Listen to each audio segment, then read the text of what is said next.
নমস্কার, সবাই কেমন আছেন? আশা করি সবাই ভালো আছেন। তাই যে মশলা কষাচ্ছি, কি রাঁধবো তাই ভাবতেছেন। রাঁধবো হলো খাসির মাংস, বুঝেছেন। তা পেঁয়াজ, আদা, রসুন, তারপর হলো জিরে, ঝালের গুঁড়ো, লবণ সব একসাথে দিয়ে দিছি, দিয়ে ভালো করে কষাই নিচ্ছি। আর এই মশলাটা কষানো হয়ে গেলি পরে ওই যে খাসির মাংস ধুয়ে থুয়ে দিছি, এখন হলো মশলার মধ্যে দিয়ে দিছি। আর এই খাসির মাংসটা ভালো সুন্দর করে কষাবো, বুঝেছেন।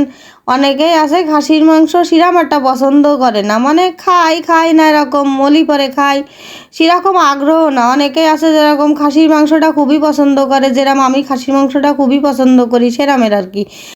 আর যারা হলো ওই যে কম পছন্দ করেন খাসির মাংসটা, তাইর জন্য কিন্তু আজকের এই রান্নার পদ্ধতিটা দেখছেন। মাংস কিন্তু কষাতি কষাতি অল্প একটু জল ছেড়েছে, আর এই জলটা শুকিয়ে যাবে না। তারপরে হলো আমি কিন্তু হলুদ আর একটুখানি গরম মশলা দেবো। আমি কিন্তু আগে হলো হলুদ দিইনি, আর গরম মশলাটাও কিন্তু আমি এখন দেব।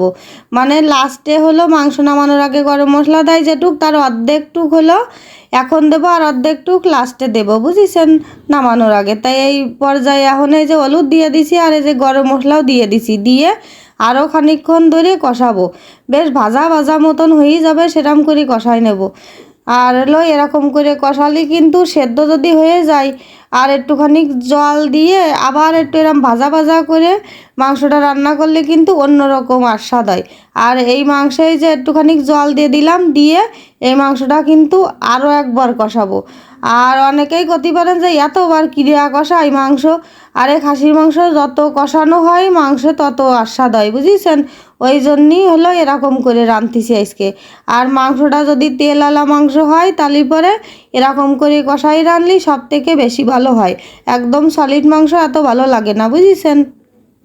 আবার যে অতিরিক্ত হাড্ডির মাংস সেটাও ভালো লাগে না, কিন্তু এরকম চর্বিওয়ালা মাংস রান্না করলে ঠিক এরকম ভাজা ভাজা করে অনেক স্বাদ হয়। তাই এই পর্যায়ে হলো এখন আলু আর রসুন দিয়ে দিছি, আর আস্ত আলু দিছি আর আস্ত রসুন দিছি, বুঝেছেন। আস্ত আলু বলতে কি ওই দুই একটা আস্ত আছে, আর হলো দুই একটা কাটে দিছি যেগুলো অতিরিক্ত বড়। আর আমাদের বাড়ির সবাই আস্ত রসুন আলু সবাই খুব পছন্দ করে। তা দেখেছেন মাংসটা কিন্তু অনেকটাই ভাজা হয়ে গেছে, পুরো একদম ভাজা ভাজা করে ফেলাইছি। এরপরে আমি জল দিয়ে দেবো, ঝোলে যতটুকু পরিমাণ জল লাগে, কিংবা আলু সেদ্ধ হতে আমার জল যতটুকু লাগবে আমি সেই পর্যায়ে জল দেবো। আর মাংসটায় যেহেতু আজকে একটু ঝোল করব সেই জন্যই। আর যদি শুধু আলু না দিতাম, শুধু রসুন আর মাংস হতো, তাহলে পরে একদম ওই যে ভাজা ভাজা করে রান্না করলি যা স্বাদ হইতো তার কি কব। তা এখন কিন্তু এই যে হয়ে গেছে মাংসটা প্রায়। আর এই মুহূর্তে কিন্তু আমি গরম মশলা দিয়ে মাংসটা নামাই নেবো, আর যেটুক ঝোল রয়েছে ঝোলটা আর একটু কমে যাবে না। তারপরে এই যে এখন গরম মশলার গুঁড়ো দিয়ে দিছি, দিয়ে মাংসটা একটু নেড়ে চেড়ে নামাই নেব। আর এরকম করে কিন্তু মাংসটা রান্না করে খাইয়ে দেখবেন, খাতে কিন্তু সেরামের স্বাদ লাগবে। আর এদিকে কিন্তু আমার মনুরাও স্কুলিতে চলে এসেছে, এখন ওদের গরম গরম ভাত আর এই যে খাসির মাংসের ঝোল দিয়ে আমি ভাত খাতে দিয়ে দেব। তা আমি কিন্তু মাংসটা নামাই নিয়ে আইছি, এই যে কি সুন্দর দেখিছেন হয়েছে। আর এরকম করে রান্না করে কিন্তু অবশ্যই একবার খাইয়ে দেখবেন। তারপরে এই যে সবাই এলো খাতি বইছে, আর আমি এখন থালে থালে ভাত বেড়ে দিচ্ছি। আর মনুরা স্নান করে রেডি হয়ে গেছে। আর আমার বড় ছেলে খাসির মাংসটা খুব পছন্দ করে, ছোট ছেলে মুরগির মাংসটা বেশি খাতি পছন্দ করে, এই হইলো ঝামেলা।